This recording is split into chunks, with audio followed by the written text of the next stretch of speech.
A little Johnny asks his dad, "Dad, what are politics?"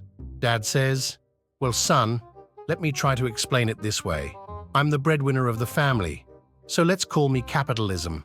Your mum, she's the administrator of the money, so we'll call her the government. We're here to take care of your needs, so we'll call you the people.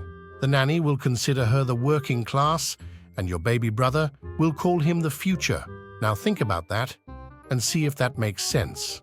So the little Johnny goes off to bed, thinking about what Dad has said.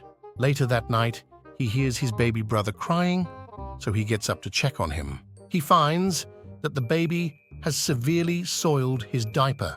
The little Johnny goes to his parents' room and finds his mother sound asleep. Not wanting to wake her, he goes to the nanny's room. Finding the door locked, he peeks in the keyhole and sees his father having sex with the nanny. He gives up and goes back to bed. The next morning, the little Johnny says to his father, "Dad, I think I understand the concept of politics now." The father says, "Good son, tell me in your own words what you think politics is all about."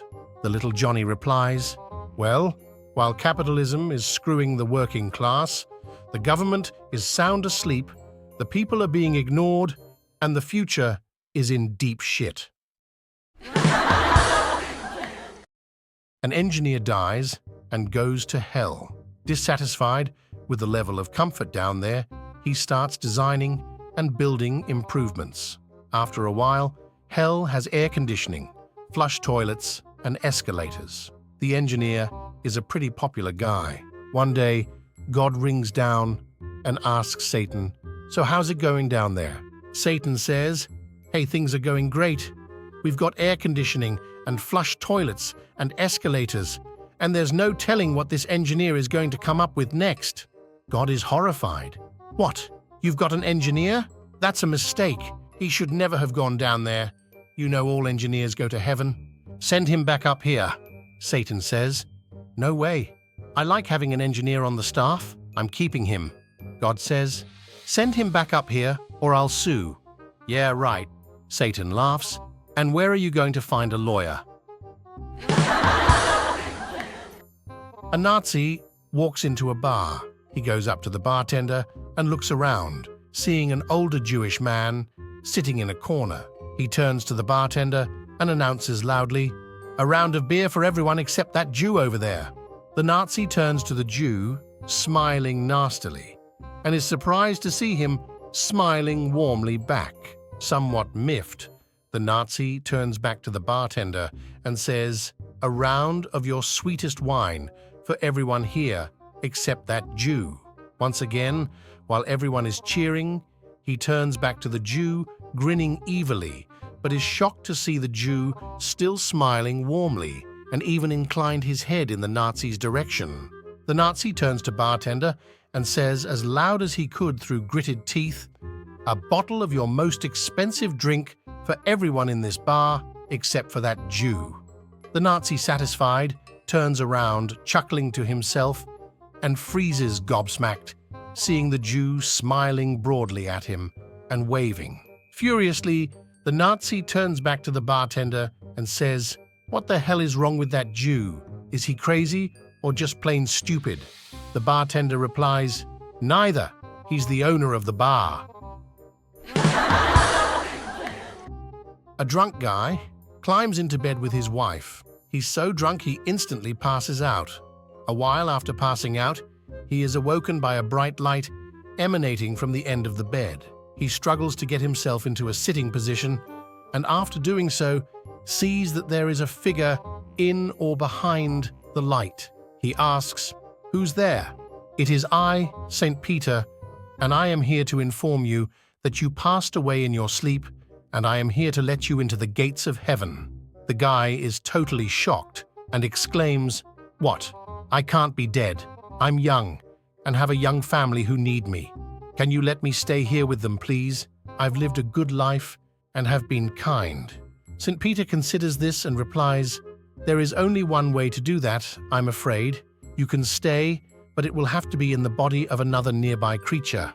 The nearest ones are the neighbor's dog A chicken on the farm next door or the mouse in your shed? The guy thinks about it.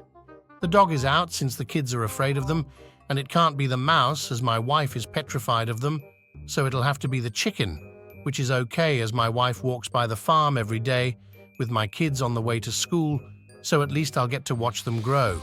And in an instant he is in the farmyard, pecking away at the scattered seed. He catches his reflection in a puddle, and he is indeed a chicken. While involuntarily pecking the seed, he suddenly feels an incredible urge to bear down. Something in him feels like it is trying to get out, so he screams. A passing rooster hears his scream and, in chicken language, asks what's wrong. The guy explains his involuntary urge to bear down, and the rooster goes, "Oh, that's just an egg coming out, just squat and push. That thing will just pop out. But you're a chicken, so it'll happen often." So the guy stops fighting it and pushes down, and lo and behold, out pops an egg.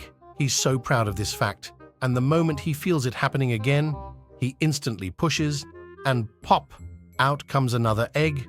He is so happy with himself and the feeling of relief that he doesn't at first notice the person yelling, "Brian!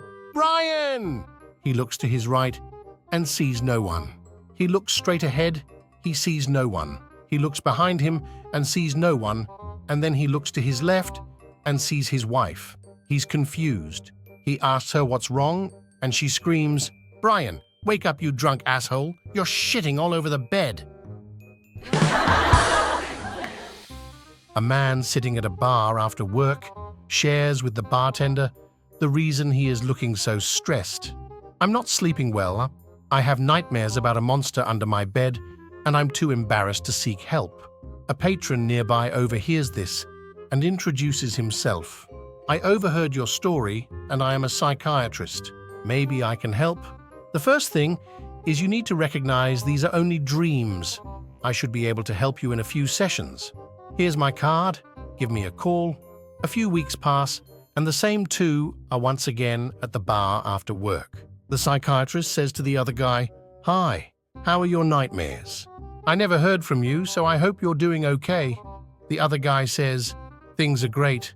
The bartender helped me." The psychiatrist replied, "You need a trained professional to help you.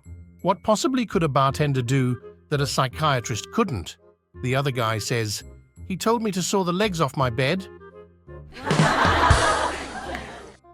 A blonde lady motorist was about 2 hours from San Diego when she was flagged down by a man whose truck had broken down.